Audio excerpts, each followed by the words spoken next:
Ashla Axiom number 11. Hardness towards others deadens your connection to them. Welcome to another Knights of Awakening short video. I'm Justin Bain. We are in an interesting time, aren't we? Friends and family and strangers seem to become enemies with the mere utterance of an opposing view on the world. Or so it seems. The list of topics that we are permitted to talk about is shrinking by the day, out of fear of offending someone who may have a different opinion.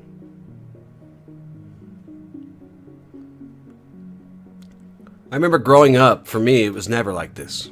People talked and discussed topics, even when they held a different opinion to each other. People were not fearful of being censored or hated because of what they believed or said.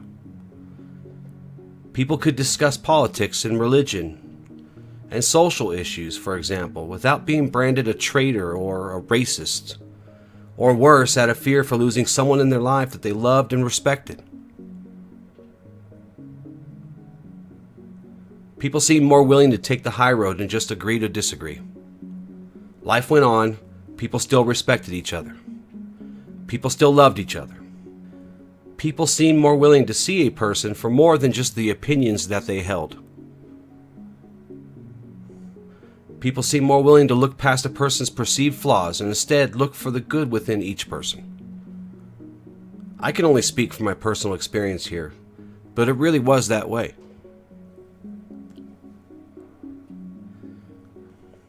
You see, I prefer the way people treated each other then as opposed to now.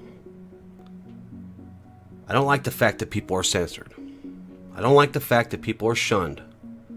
I don't like the fact that just because someone doesn't like your beliefs or views, that you are now an enemy, simply based on that one fact alone. I don't like the fact that a person is judged more on what their political leanings are as opposed to what good things they do for others in the world.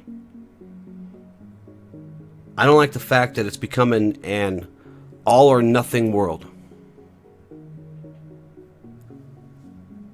This is why I seek to be the change that I wish to see in the world. I strive to censor no one, but instead offer a counterpoint where each of us have a chance to learn and grow. I strive to shun no one based on arbitrary reasoning, but instead help those in need where I can, when I can. I strive to only make those my enemy who seek to hurt others and cause harm to those who are unable to defend themselves, not based on their views and opinions that are different from mine. As I have said before, we have to try and take a non-judgmental approach to others and their situations. This would include their ideals, their beliefs, their perspectives. I know that it can be very difficult to look at something or someone without our preconceived judgments about them. It seems to be in our very nature to do this almost immediately. But like many things, we only approach others in this manner because we are conditioned to.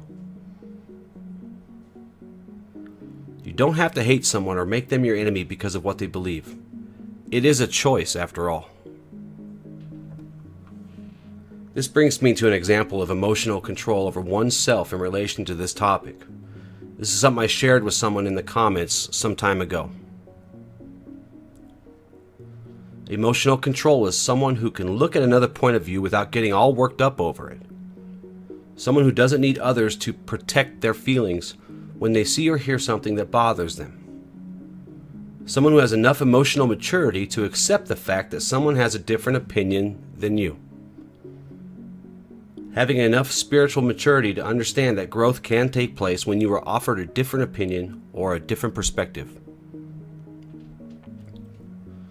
By the way, I don't seek to change your views in the least, or the views of the over 6.5 billion people on this planet. I respect the differences that we share just as much as the similarities. All I can do, as I always have, is offer this platform to those brave enough to share their views with people from all around the world. To share information and perspective, and then let people decide for themselves.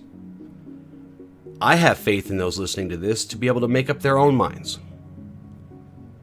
They don't need me to do that for them. I believe that we only grow when our ideas and beliefs are challenged. So many paths have much in common with each other. If you open up and allow discussion without prejudging a person's point of view, people from different paths can find value, especially the value from the give and take discussions that take place. When I put content out, when Charles or Allie or Derek puts content out, it is not meant to be an end-all, be-all. It is meant to be a discussion starter. There is a certain flexibility to be had when we encounter things that are in opposition to our currently held beliefs. Don't remove yourself from the fray and chaos of life. Roll up your sleeves and don't be afraid to get your hands dirty. Ashla Axiom number 11. Hardness towards others deadens your connection to them. Always be flexible in your dealings with others. Give them an out whenever possible and respect their right to an opinion different from yours. Misunderstandings happen when we refuse to feel and listen. Growth does not take place from the comfort of a safe space. Thank you for taking some time and watching the video. If you're not a subscriber, please subscribe to the channel. Like, share, and comment on the video, and head over to the KOA Facebook page and join the conversation there as well. I love you all very much, and until next time, awaken the night within.